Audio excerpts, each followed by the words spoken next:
रखेंगे इमरान को बोल के। प्यार पालोगी राज करोगी, चांद नाम से ही नाच करोगी। हो मेरा बाबू तूफान है, तू तो हवा के झोंका हो।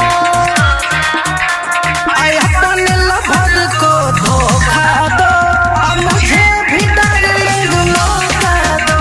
आए अपन लवर को धोखा दो, मुझे भी डार्लिंग मौका दो।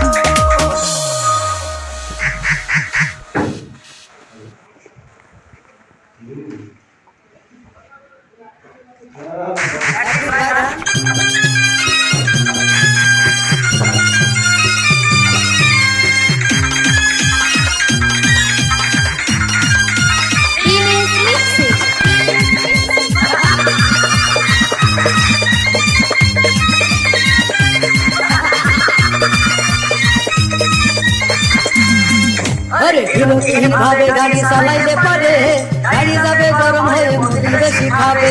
কিলো तीन ভাবে গাড়ি চালাইলে পারে, ইঞ্জিন যাবে গরম হয়ে তেল বেশি খাবে। ড্রাইভার পড়বে ক্লান্ত হয়ে, ড্রাইভার পড়বে ক্লান্ত হয়ে ঝুড়ো ভেঙে পড়ে যাবে খাদে। কিলো तीन ভাবে গাড়ি চালাইলে পারে, গাড়ি যাবে গরম হয়ে মুরগি বেশি খাবে।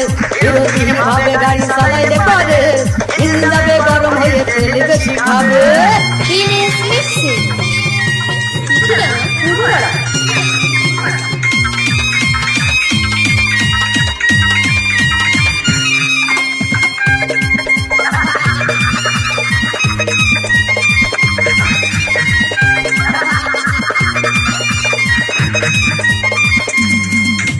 ধীরে ধীরে চালাও গাড়ি মাথা ঠান্ডা করে, হাসির বেশি তুললে গতি পড়বে গিয়ে খাদে।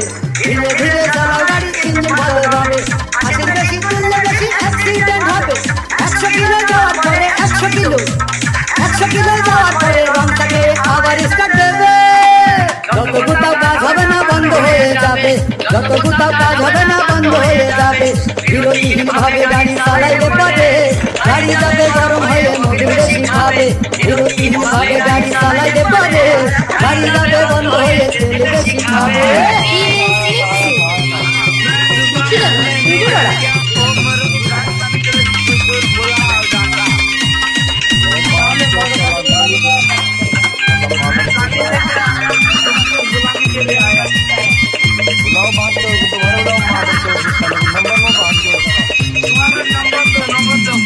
ওরে বাবার গিয়ে তৈরি হলো টিউবার টায়ার, হয় হলো গরম হলে ভান্ডু ছেড়া।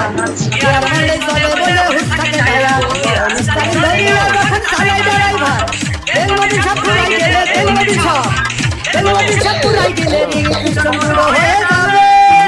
যত কোথাও কাজ হবে না বন্ধ হয়ে যাবে, যত কোথাও কাজ হবে না বন্ধ হয়ে যাবে। বিরতিহীন ভাবে গাড়ি চালাইলে পারে, গাড়ি যাবে গরম হয়ে মুরগি বেশি খাবে। বিরতিহীন ভাবে গাড়ি চালাইলে পারে, ইঞ্জিন যাবে গরম হয়ে তেল বেশি খাবে।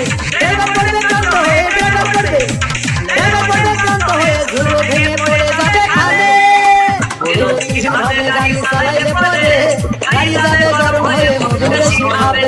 বিরতিহীন ভাবে গাড়ি চালাইলে পারে, ইঞ্জিন যাবে গরম হয়ে তেল বেশি খাবে।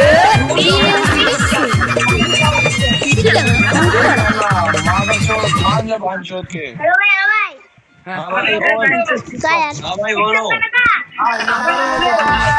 हार जाओगे स्टेट लेवल की आईडी नूब भाई